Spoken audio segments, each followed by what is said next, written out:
Hindi lamang kapakanan ng mga turista ang tinututukan sa probinsya ng La Union, kundi maging ang pangangalaga sa kanilang kalikasan. Sa katunayan, kabilang sa kanilang pinoprotektahan ay ang mga pawika na may malaking nesting site sa lalawigan. Ang mga yan silipin natin sa sentro ng balita ni Rod Lagusad. Hindi matatawaran ang likas na yaman ng Pilipinas. Biniyayaan ng bansa ng napakaraming magagandang lugar na kailangan maprotektahan.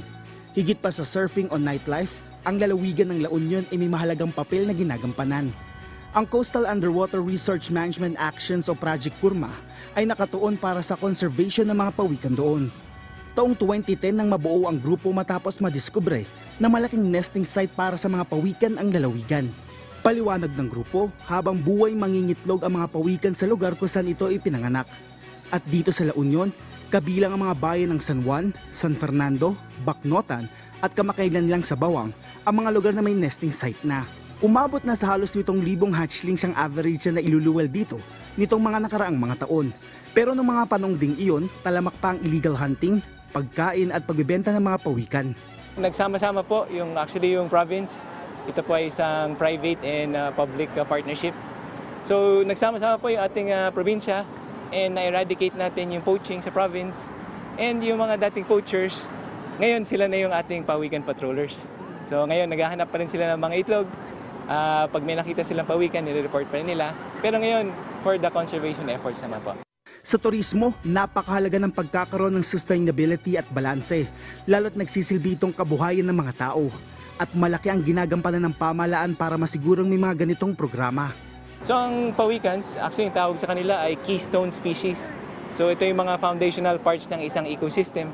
Part sila ng ecosystem ng ating dagat tsaka ng ating coastline. So napaka-importante nila. And through awareness and through education and livelihood support, yung ating mga fisher folk, pati yung ating mga surf instructors, sila yung kasama sa atin, mga frontliners sa conservation ng pawikan. Kaugnay nito, sumama kami para saksiyan ang pagpapakawala sa isang endangered green sea turtle pabalik sa dagat. Pinangalanan itong si Arya na ang ibig sabihin ay hangin. Kabilang siya sa mga nalambat o nabiktima ng bycatch noong Nobyembre na bahagyang nalunod noon.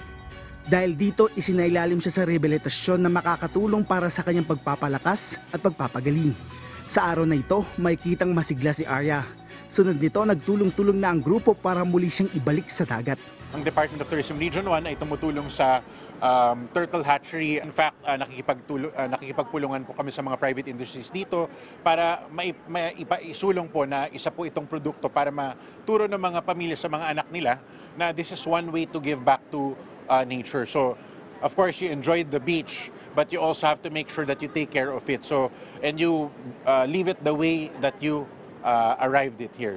Kaya naman paalala nila sa publiko kapag minatagpo ang pawikan, agad itong ipagbigay alam sa mga otoridad. Ayon sa Kurma, kalagitnaan ngayon ang nesting season ng mga pawikan. May 60 pugad at nasa 6,500 na mga itlog sa hatchery sa lugar. At ang mga mangingisda mismo ang naghahanap ng mga ito. Dagdag pa ng grupo, may matututunan tayo sa mga pawikan katulad na lang sa pagtutulungan ng mga ito na makaakyat sa kanilang nest o pugad o sa pagpisa ng itlog. Na tila ba nagpapaalala sa atin na sa pamamagitan ng pagsasama-sama, marami tayong mapagtatagumpayan.